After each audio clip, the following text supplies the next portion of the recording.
Dito sa Boracay. Napakadami dito sa Boracay. At isa na din dito na may re-recommend ko sa inyo mga madam. Chichi Boracay Chicken.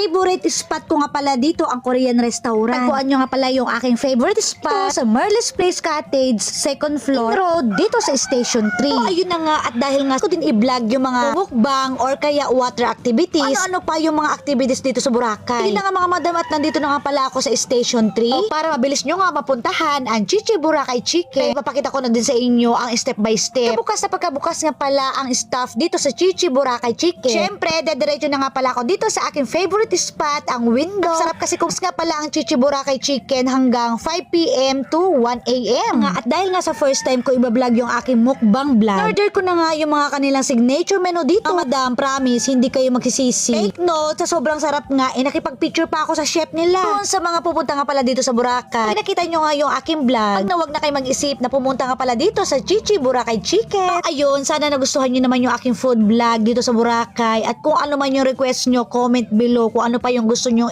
i-recommend, i-vlog ko dito sa Boracay. Pray kung nagustuhan nyo naman yung aking vlog, please comment, follow, and share. Thank you. Bago magtapos, gusto ko lang sabihin na ngumiti kahit napakadaming problema. Thank you Lord sa lahat ng blessing.